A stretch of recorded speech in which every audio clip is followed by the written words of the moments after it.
Porque hablamos del virus de la hepatitis B y C. Ustedes saben que esto se transmite por hemoderivados. Accidente de punción, cortes, agujas, suturas, ¿verdad? Transmisión sexual, contacto sexual sin protección. Me refiero a preservativo o condones de alta calidad, no de baja calidad. Entonces, esto se puede evitar realmente. Porcentaje de contagio por vía sexual en un primer contacto, ¿cuánto era? Si una persona tiene hepatitis B y ustedes tienen relaciones sexuales con esa persona, ¿cuánto es la posibilidad de que se contraigan su hepatitis B? 40%. Altísimo. Sin embargo, VIH, 0.5, 0.6 por cada acto sexual. Muy poco frecuente, ¿verdad?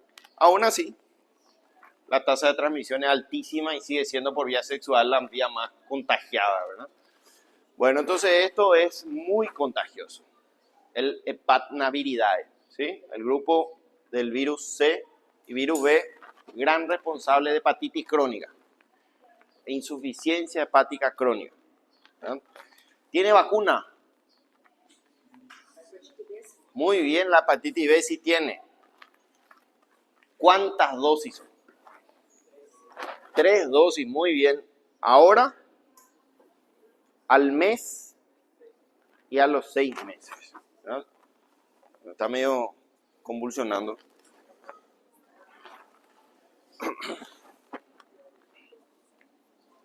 Bueno, ¿cuáles son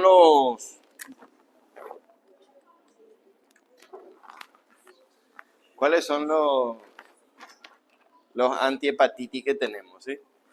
Bueno, aparece uno de los fármacos más tóxicos en plaza, que es la ribavirina, ¿sí? Funciona a amplio espectro, tiene una gran cobertura de virus, pero su toxicidad limitó un poco su uso para el 2025. Aparecieron mejores antivirales con menos toxicidad, como el tenofovir, el entecavir y el tenofovir, ¿verdad? Bueno, la ribavirina sigue siendo utilizado, adefovir, entecavir, lamivudina, telvibudina y tenofovir. Muchos de estos, a partir del entecavir, se usan para el tratamiento del VIH también. O sea, forma parte del esquema antiviral frente al VIH. Bueno, no se conocen, pero tiene relación con lo que es el material genómico, ¿verdad? Inhibición del ARN mensajero viral del virus de la hepatitis B y C, ¿verdad? Como siempre les recomiendo, vacúnense si no se vacunaron o no tienen certeza del virus B. Si por ahí no completaron dosis, se recomienda la revacunación. Hay veces que se olvidaron de la tercera dosis. Tienen que volver a repetir el esquema. ¿Por qué les recomiendo que se vacunen? Porque van a tener contacto con pacientes a partir del año que viene. Van a empezar a hacer estudios, muchos lo ya hacen, ¿verdad? Pero ya van a empezar a manipular, tocar, tener contacto con los pacientes y pueden contagiarse, ¿verdad? Entonces es mejor prevenir. Bueno, ¿qué más? Hablamos de la ribavirina, fíjense, una de las vidas medias más largas, 200 a 300 horas, altísima vida media, biodisponibilidad del 50%, es hepatotóxica, tiene metabolismo hepático y todos se eliminan por territorio urinario, por vía renal, ¿verdad? Bueno, el adefovir tiene también un efecto primer paso, pero tiene biodisponibilidad más limitada, más baja, una vida media más corta. El segundo fármaco más utilizado es el entecavir, vida media larga, ¿verdad? Vida media larga, 123 a 149 horas. Estamos hablando de mucho tiempo en plasma. Y los últimos, lamivudina, telvibudina y tenofovir. Son más tolerables, una vida media más tolerable, más intermedia, ¿verdad? Una biodisponibilidad efectiva, 86 a 87% para la lamivudina y tenofovir 25%. Bueno, vamos a hablar de los efectos secundarios. ¿Se recuerdan? Ribavirina, ejemplo de toxicidad. podría considerarse uno de los más tóxicos, fuera de lo que son los quimioterápicos. Entonces no sé qué le pasa a eso. Creo que acá está el problema.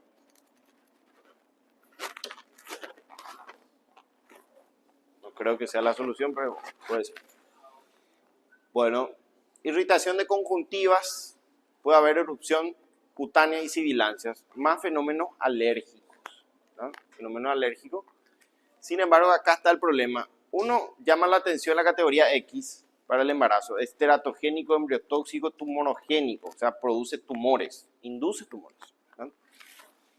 Mutagénica, gonadotóxica, puede producir anemia hemolítica extravascular, puede producir ascenso de la bilirrubina. Reticulocitosis, ustedes saben que los reticulocitos, ¿qué son? Los reticulocitos. William. Muy bien, son precursores inmaduros de eritrocitos. ¿Qué quiere decir eso? Que hay una inducción a generación de glóbulos rojos, quizás por la hemólisis, ¿no? Entonces produce muchos reticulocitos. Es diagnóstico de anemias regenerativas. Hiperbilirrubinemia. Si les pregunto qué bilirrubina sube, ¿la directa o la indirecta? La indirecta, muy bien. ¿Por qué?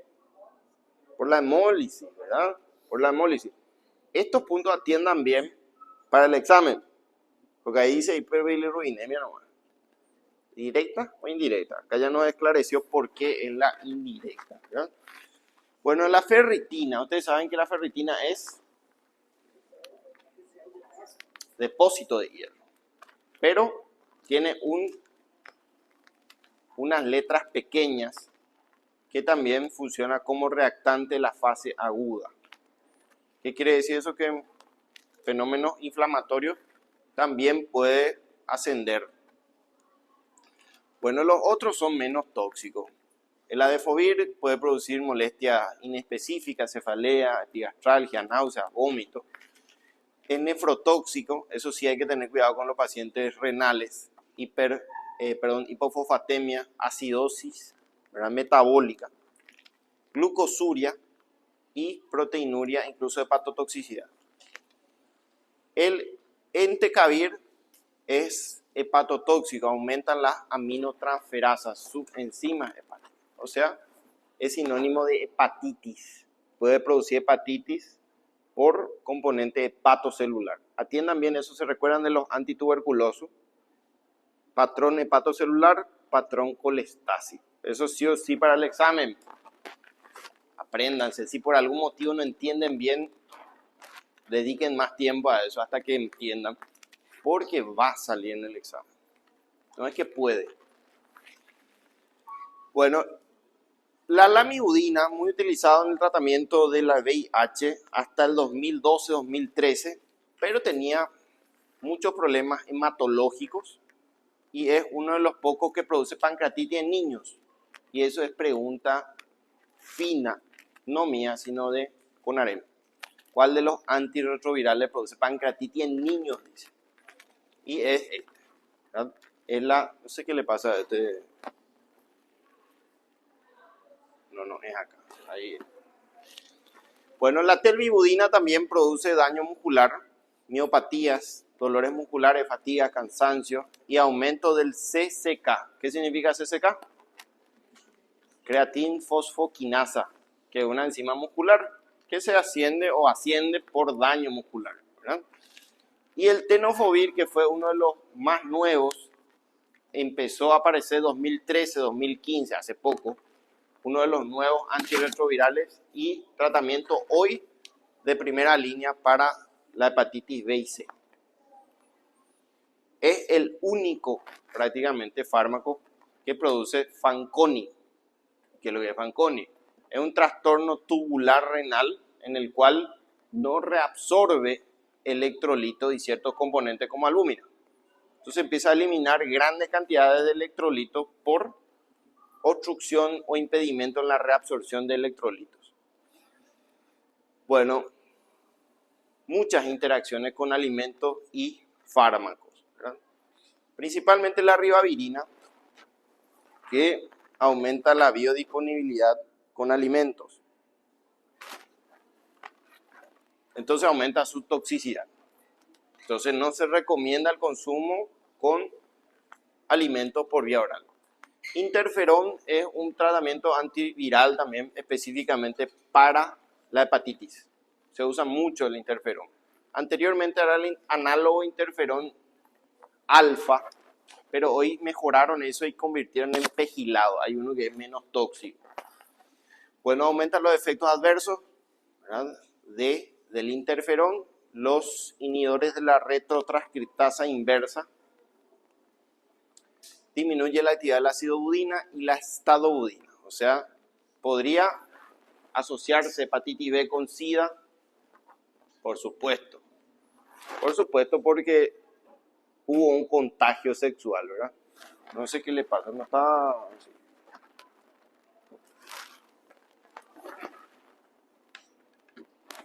O sea, una técnica rara de muy utilizada. Bueno, también aumenta la toxicidad mitocondrial la didanosina, que también es un tóxico mitocondrial.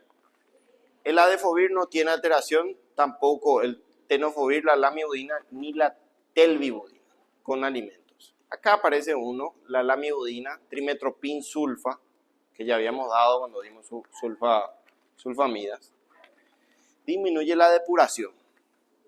Bueno, y la didapsona aumenta la toxicidad con el tenofovir. Muy rara interacción. Estos últimos son los mejores en cuanto a efectos y tolerancia. Bueno, ¿y para qué funciona? ¿Para qué es? ¿Cuál es su espectro? El primero tiene un amplio espectro. Cubre ortomixovirus, pero por supuesto no vamos a usar para ortomixovirus, que es influenza. Cubre, pero no es una opción. Para mixovirus, arena, que son fiebres hemorrágicas, ¿verdad? Bunia, como el Lassa y el Hanta, que acá aparece hantavirus, tratamiento de infección aguda por Hanta. Bueno, nosotros tuvimos en un año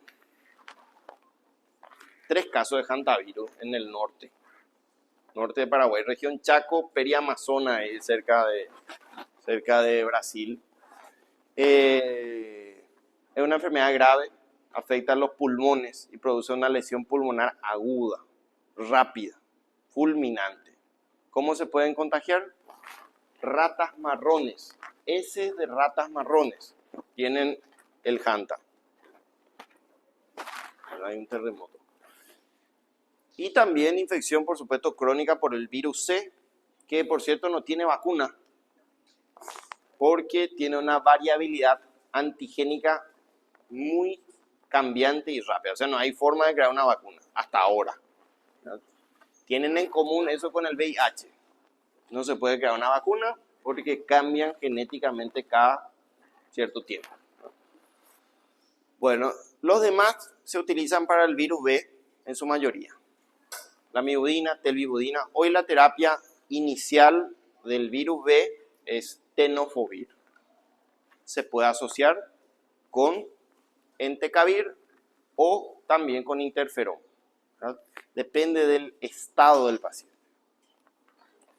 Bueno, después tenemos los inmunomoduladores como el rituximab, que es uno de los inmunomoduladores más utilizados.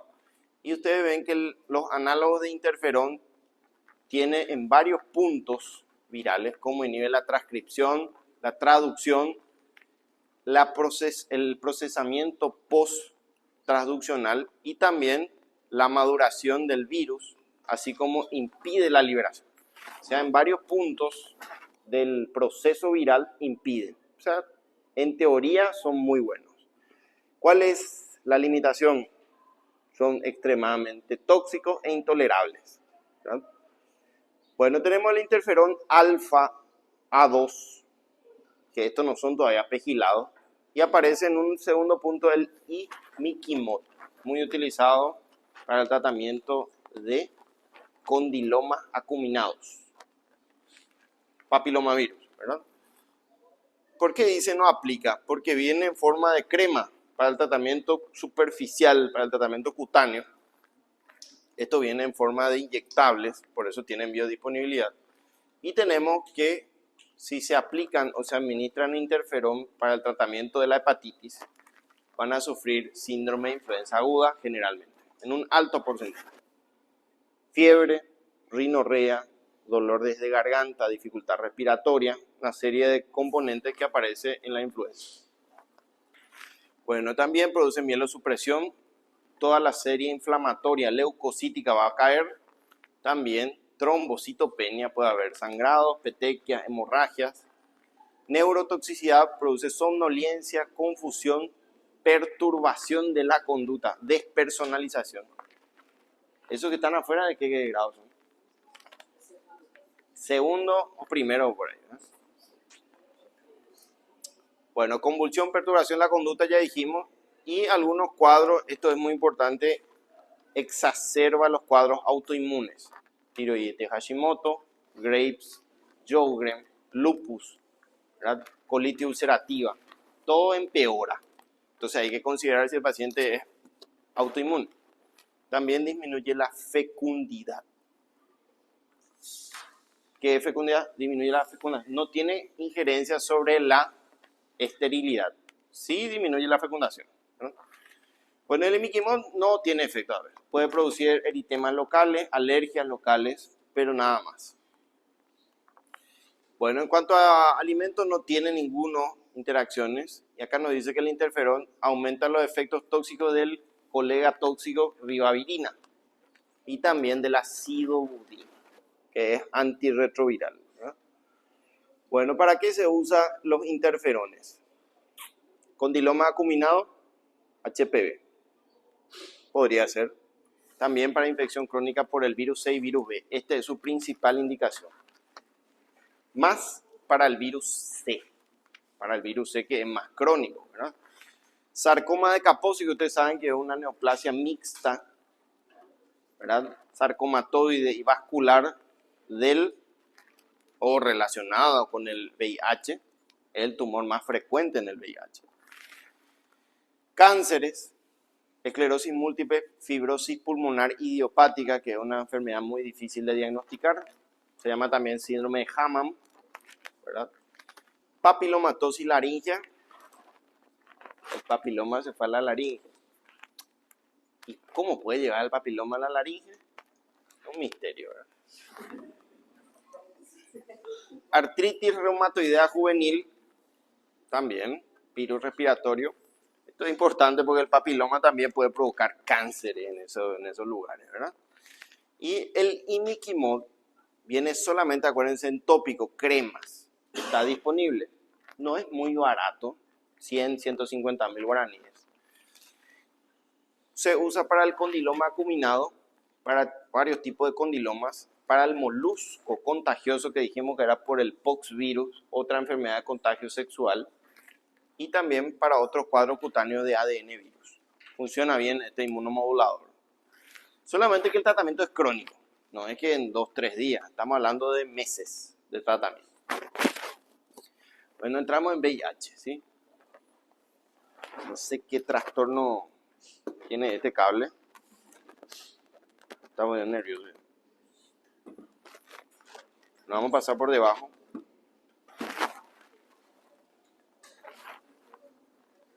Se infectó. Bueno, tenemos dos tipos de antirretrovirales. Es muy importante este grupo. ¿Qué nos dice la guía? Para el tratamiento efectivo necesitamos combinar dos inhibidores nucleotídicos, dice, de la retrotranscriptasa inversa, más uno no nucleotídico, para que controlemos la enfermedad. O sea, necesitan 3 antivirales. No 1, no 2, necesitamos 3. Es como el tratamiento de la tuberculosis que necesita 4 antibióticos, ¿verdad? Entonces no funcionan solos. Hasta el 2020 aproximadamente, esa era la pauta. El virus se acerca, se transfundieron sangre contagiada, contaminada con VIH, ¿qué aparece? Aparece este virión bastante peculiar. Ustedes ven que tiene una sola hebra en su interior, una sola de virus ARN. ¿Cómo se llama esto? Tiene un virus ARN monocatenario en su interior. Para poder proliferar y generar familias, necesita ingresar dentro de una célula. ¿Qué célula? Esto que ustedes están viendo enorme acá es una célula inflamatoria. Necesita acoplarse a un receptor que viene configurado como CD4. ¿Quiénes tienen receptores CD4? Macrófagos, células dendríticas y linfocitos T helper 1, 2 y 17. Esos son los receptores que pueden alojar, albergar y proliferar en su interior al VIH. ¿Entienden? Bueno, ustedes ven que hay una parte más distal, que es una forma de globo o redondo, que va encastrada por un palo. Se ve, ¿verdad? No sé si se ve, pero parece un pirulito, parece un chupetín, ¿verdad? Esto es importante porque el año que viene vamos a volver a dar, así que es importante que ya aprendan. Bueno, es así y acá tiene una parte más redonda. Estos son glicoproteínas. GP glicoproteína. La gorda se llama 120 y la flaca, que es esta, se llama GP41. Son dos glicoproteínas. Están unidas de una manera no covalente, o sea, no están perpetuamente, o sea, se pueden separar. El primer contacto con nuestro macrófago es GP120 CD4. El primer contacto.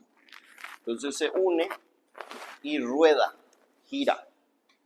Gira esta unión GP120 y se va desprendiendo el globo del palo, hasta que acá al lado le encuentra a un co-receptor. Y acá viene un problema porque tiene un nombre difícil. Se llama CXCR4 y CXCR5. Tampoco es difícil, ¿verdad? Mayormente conocido como cepas R4 y cepas R5. O sea, para que se pueda anclar, unir, fusionar el virión con la superficie inflamatoria, necesitamos un receptor, que es el CD4, y un correceptor, que es el CXCR4 y CXCR5. ¿Entienden? ¿Cuál es la unión? GP120CD4 y GP41 correceptor. Este palo se va a unir al correceptor. Entonces, una vez que se enclava el GP41, se une definitivamente y ahí recién puede meter o incorporar su material genético monocatenario ARN. ¿Entienden? ¿Sí? ¿Por qué es importante esto del GP? Porque a alguien se le ocurrió en el 2015 aproximadamente, ¿qué pasa si impedimos que se una? Si no se une, no va a poder meter y vamos a solucionar el problema del VIH.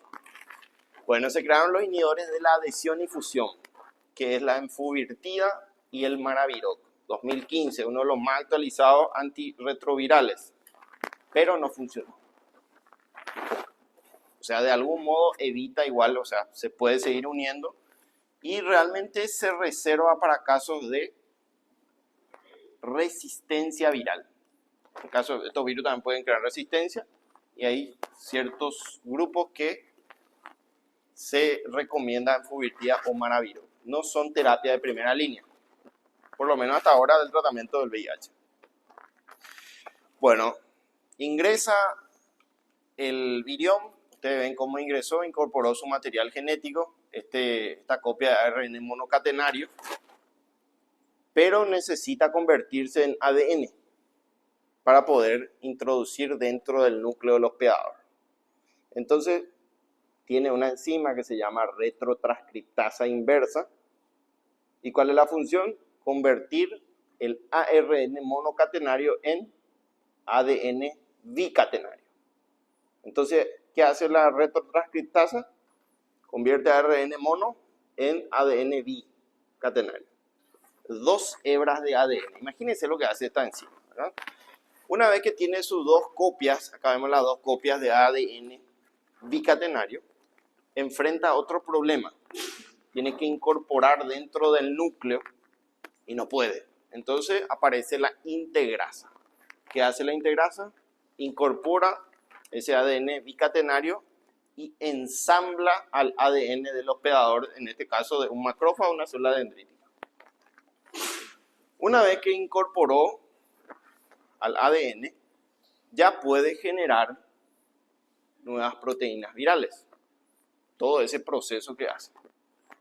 Pero tiene que estar la célula activa. Por ejemplo, si es un linfocito, tiene que engriparse el paciente, activarse el linfocito y ahí recién empieza a generar copias virales mediante ARN mensajero, transcripción, traducción y ensamblado de proteínas. Enfrenta otro problema, necesita madurar el virión. ¿Quién es la enzima que se encarga? Las proteasas. Las proteasas lo que hacen es madurar el virión para poder ser expulsado y pueda ir a infectar a otra célula inflamatoria. ¿Entienden? Bueno, aparte de eso, ¿por qué hago mucho hincapié en eso? Porque todo el tratamiento se basa en las enzimas. Tenemos inhibidores de la retrotranscriptasa inversa, tenemos inhibidores de la integrasa e inhibidores de la proteasa. Entonces todos atacan a las enzimas. ¿Entienden? Entonces, de eso se trata el tratamiento. Bueno, algo que no tiene nada que ver con farmacología, pero me ayudaría a que sepan, es que desde que se infecta al paciente con VIH hasta que desarrolla SIDA, tarda mucho tiempo. En promedio, 7 hasta 13 años. ¿Cuándo se dice que el paciente tiene SIDA? Cuando tiene una enfermedad oportunista. Herpes, zóster, tuberculosis, ¿verdad? Citomegalovirus, Epstein-Barr, cualquier enfermedad oportunista. Bueno, ¿por qué tarda tanto tiempo? Porque hay una teoría que es la más acertada, que las primeras cepas que aparecen son las que tienen mayor correceptor R5. Y estos correceptores CXCR5 tienen más los macrófagos y las células dendríticas. ¿Qué tiene que ver eso? Los macrófagos y las células dendríticas son resistentes al virus. No se mueren. No mueren. Siguen haciendo su función y no disminuyen su número. Quiere decir que le utiliza como caballo de Troya para su replicación y nuevas copias virales. Cuando pasa 5 años, 4 a 5 años, vira y aparece más cepas R4, que lastimosamente tienen más los linfocitos. Los linfocitos. Y los linfocitos sí mueren, pero millones por día. Son muy lábiles a la infección por VIH y se rompen, mueren y disminuye su número en picada. ¿Cuál era la función de los linfocitos? Se encargan de producir citocinas y condicionar una inflamación, principalmente bacteriana, parasitaria e inflamación aguda. O sea, básicamente se encargan de controlar una enfermedad que ya tuvo el paciente, que son las enfermedades oportunistas. Entonces, a medida que caen los linfocitos, va a florecer enfermedades oportunistas. Esa es la principal característica del VIH. Destruyen masivamente linfocitos T-helper o colaboradores. ¿Entienden? Sin embargo, a los macrófagos no le hace nada. Macrófagos y células dendríticas. Bueno, supongamos que entendieron todo lo que dije. Vamos a pasar. Eso vamos a volver a dar el año que viene para refuerzo, ¿verdad? Si se aprendieron ahora, ya va a ser un repaso. Bueno, acá no están todos. Tenemos inhibidores nucleotídicos y no nucleotídicos de la retrotranscriptasa inversa. ¿Se recuerdan qué función cumplía? ARN en ADN, ¿verdad? Bueno, aparecen los primeros sidobudina, didanosina, estadobudina, lamivudina, abacavir también, y aparecen estos últimos dos que fueron el 2011 al 2014 más o menos, apareció el tenofovir con la entricitabina.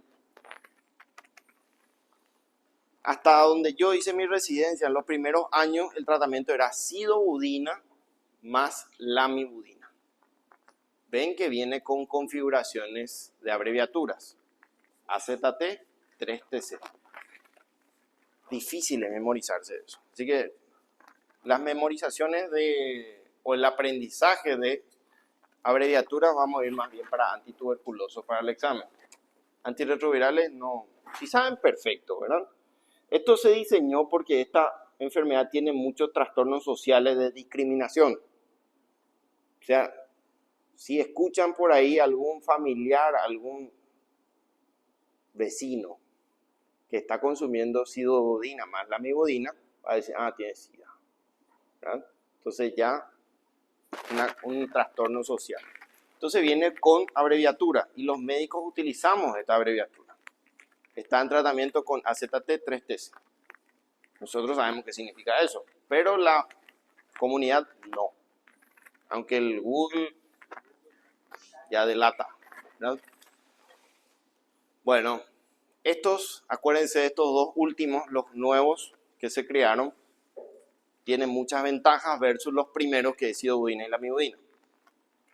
Bueno, después vienen los no nucleotídicos como la nevirapina, el efavirenz, la entravirina, que son no nucleotídicos. Recuerden que dice que tiene que tener 2 nucleotídicos más 1 no nucleotídico para que ustedes traten el VIH. De lo contrario no va a funcionar su tratamiento. Bueno, después tenemos los inhibidores de la proteasa, que actualmente se usan en caso de fracaso terapéutico, de resistencia o de gestación.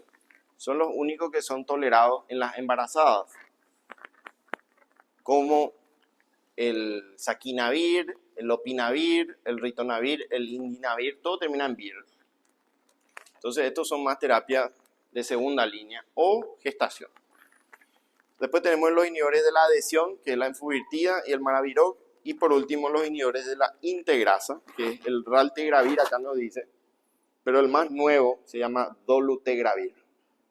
Acuérdense de ese nombre porque hoy es la terapia de primera línea. Bueno, por supuesto ya la acción ya sabemos. Inhibe la retrotranscriptasa inversa y aparecen los fármacos. Aparecen los dos más utilizados, sidobudina, lamivudina. Biodisponibilidad no muy alta, 64%, vida media corta. Eso hace que necesariamente se indique 2 veces por día, entonces ya es más.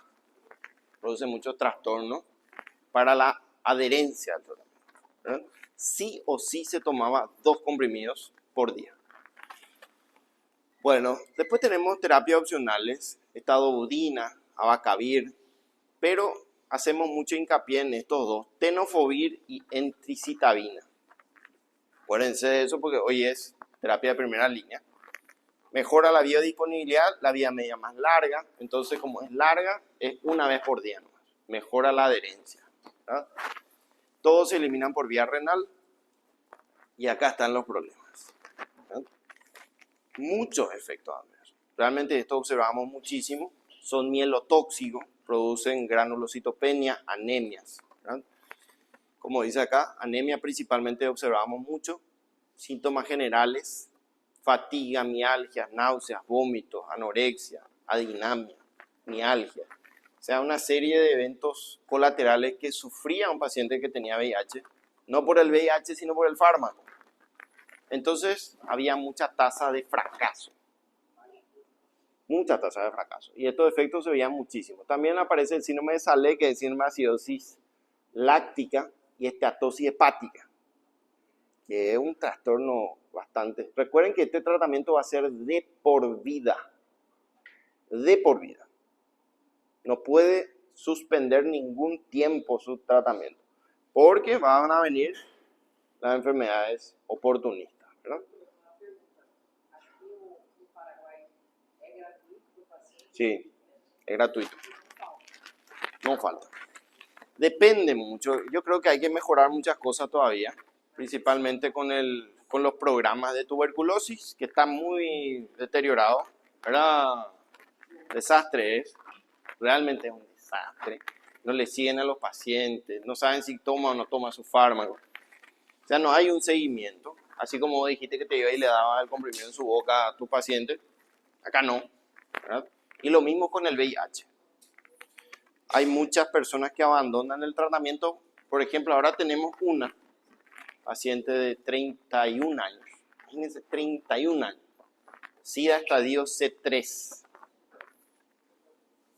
Está con una tuberculosis diseminada. Tiene tuberculosis pulmonar, miliar, tiene tuberculosis intestinal y tiene tuberculosis cerebral.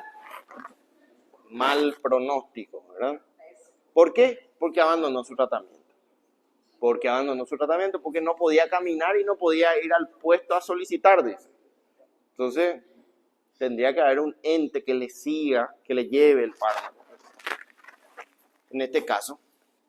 Y vemos que para el 2000, desde 1982, 90, años 90, 2000, era el tratamiento de primera línea, sidobudina. Ustedes ven la inmensidad de efectos adversos que tenía.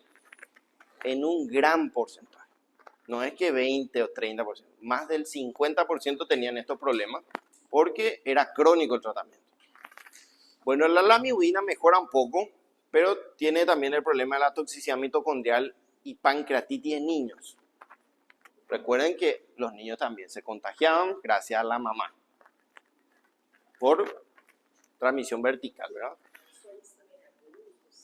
Abusos también, pero eso ya más en niños, digamos, de mayor edad.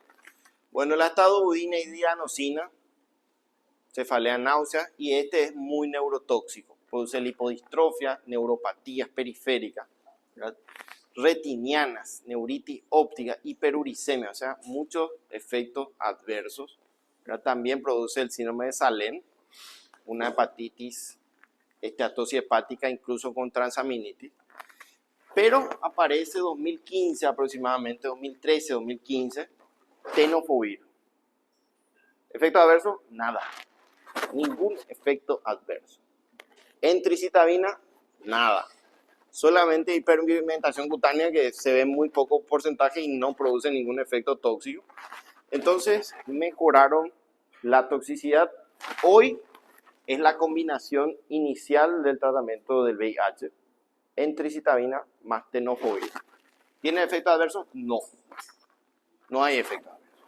Es como consumir una aspirina. O incluso la aspirina te da más efecto adverso por gastritis que tenofovir y entricitabina. Entonces ya no es una excusa para el paciente hasta ahora. Bueno, tiene muchas interacciones con alimentos, todo, como la sidobudina que disminuye su biodisponibilidad y el tenofovir. Este es nuestro problema con los alimentos, por eso se consume en ayunas, siempre. 1 hora antes del desayuno o 2 horas después de las comidas, sí o sí. Eso hay que recomendarle a nuestros pacientes. La sidobudina tenía muchos efectos, interacciones que aumentaban la concentración plasmática, como el ácido valproico, el fluconazol y el probenecid. Recuerden que el fluconazol es un antimicótico utilizado mucho para el tratamiento de la cándida, que es otra enfermedad oportunista. Otro problema, ¿verdad? Bueno. Y acá tenemos el tenofovir que tiene interacciones con el ritonavir, que no suele ser una combinación muy frecuente, y la didanosina que aumenta su concentración. El resto tiene muchísimas interacciones que teníamos que tener cuidado. Estambutol, isoniazida, tratamiento de la tuberculosis, que también se relaciona VIH con tuberculosis. Bueno, ¿para qué usamos? Profilaxis de transmisión vertical, se usa hasta hoy en día la sidobudina, para impedir en el último trimestre del embarazo o disminuir la tendencia al contagio al